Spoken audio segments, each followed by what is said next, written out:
Écoute-moi bien, toi. Dans tout béton armé que tu réaliseras, tu devras opter pour un ferraillage optimal qui supprimera toute poussée au vide des armatures. C'est compris? Sinon, il va t'arriver ça.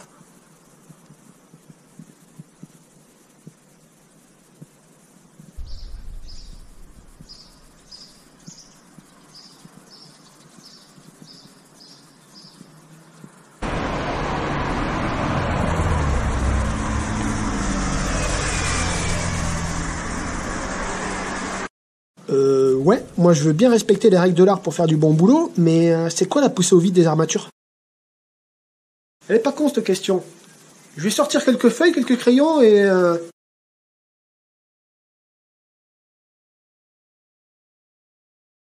Ravi de vous retrouver dans cette nouvelle vidéo.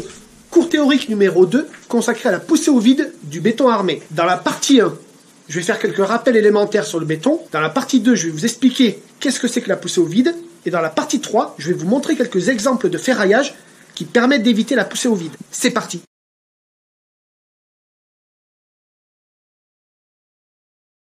Allez, c'est parti pour ce deuxième cours théorique consacré à la poussée au vide des armatures dans le béton armé. Alors, on va commencer cette vidéo par quelques rappels élémentaires. Un béton, c'est différent d'un béton armé. Dans cette vidéo, je vais parler d'un béton ciment.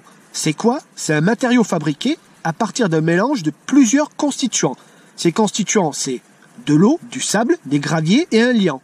Ici, ce sera du ciment. Il faut savoir qu'il existe plusieurs types de béton. Du béton de terre, qu'on retrouvera sous la forme de pissé ou de torchis, du béton bitumeux, du béton de chaux. L'avantage d'un béton ciment, c'est qu'il a une résistance à la compression importante. L'inconvénient, c'est que sa résistance aux efforts de traction est faible. On va prendre l'exemple de cette poutre en béton. Je viens la poser sur deux appuis aux extrémités. Quand je vais venir appliquer un effort de compression, qu'est-ce qu'elle va faire? Ici, dans sa zone de traction, il va y avoir une rupture. Pareil, je prends le cas d'une semelle isolée sur lequel va venir s'appuyer un poteau. Donc le poteau va exercer un effort de compression. Et s'il y a uniquement du béton, que cet effort est important, il y a un risque de rupture au niveau de la semelle, dans la zone de traction. Pour remédier à ce problème, on va utiliser une armature que l'on va noyer dans le béton. Je reprends le cas de la poutre. Je vais mettre une armature dans la zone de traction, une armature dans la zone de compression. Et là, le risque de rupture est maîtrisé. Idem pour la semelle isolée. Je vais venir l'armer avec une armature et le risque de rupture est maîtrisé. C'est ce qu'on appelle un béton armé. Du coup, en rajoutant cette armature métallique, il devient résistant à la compression et à la traction.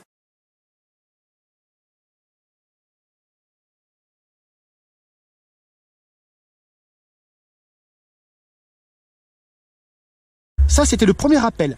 Le deuxième rappel, qui est important, j'ai pris l'exemple d'un ferraillage de fondation d'une maison. J'ai fait du basique, 12 mètres par 6 mètres. Les fondations de cette maison, je vais devoir utiliser ce qu'on appelle de la semelle symétrique, de la semelle plate. Le problème, quand on a des longueurs importantes comme celle-ci, c'est qu'on va devoir poser plusieurs semelles. D'habitude, dans le commerce, ce type de ferraillage est vendu en 3 ou 6 mètres.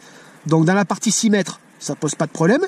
Je mets une semelle entière. En revanche, sur la partie des 12 mètres, je ne peux pas en mettre une entière. Je suis obligé de poser plusieurs longrines. Ce qui est très important quand vous ferraillez, par exemple, ce type d'ouvrage, c'est d'avoir une continuité vis-à-vis des armatures. Et pour qu'il soit continu, on va procéder à ce qu'on appelle à des recouvrements. Dans les parties droites comme ici, ça pose pas de problème, vous voyez, j'ai mes deux semelles côte à côte et je vais venir procéder à un recouvrement grâce à des ronds en béton. Là où ça pose souci, c'est dans tout ce qui est angle, parce qu'il va y avoir un phénomène qui va se produire qui s'appelle la poussée au vide.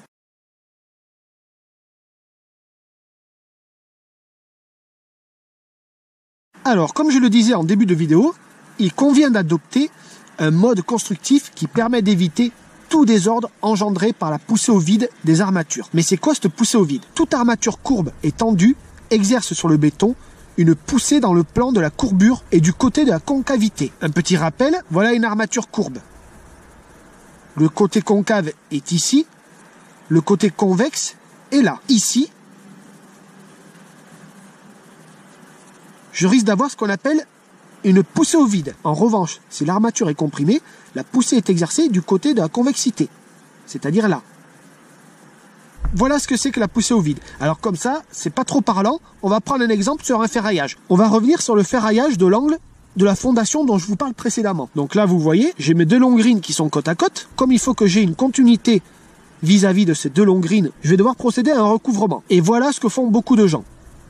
Je mets une équerre à l'extérieur, une équerre au milieu, une équerre à l'intérieur. Celle-ci me pose pas de problème. En revanche, celle-ci, c'est pas bon. Souvenez-vous, qu'est-ce que dit la poussée au vide? Ici, je vais avoir 2 efforts de traction, c'est-à-dire ça va tirer ici et ici. Et là, ça va pousser. Et comme j'ai une paroi de béton qui est mince, il y a un risque d'éclatement là. Et le problème ici, c'est si cette équerre exerce une poussée au vide, va entraîner une réaction en chaîne. Pourquoi? Là, du coup, de ce côté, ça va fragiliser le béton. Donc, il va y avoir une autre poussée au vide ici. Et là, pareil, ça va fragiliser le béton, une autre poussée au vide. Ce type de recouvrement, c'est pas bon du tout. L'équerre numéro 1, c'est OK.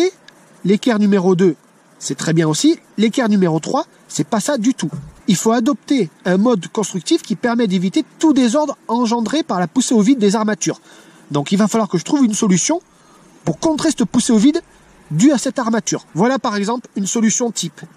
Donc j'ai toujours mes 2 équerres, extérieures et au milieu. En revanche, regardez l'équerre qui était à l'intérieur. Finalement, je suis parti avec 2 équerres et pas une. J'en ai positionné une comme ça et l'autre comme ça. Et là, vous voyez, regardez, la poussée au vide, elle est maîtrisée. Parce que là, ça pousse dans la masse de béton. Là aussi. Là aussi. Et là aussi. Ça, c'est un exemple de recouvrement pour éviter la poussée au vide des armatures dans un angle à 90 degrés de la fondation d'une maison. Des modes de recouvrement, il en existe plusieurs. Alors cette méthode, on l'appelle la méthode passe-partout.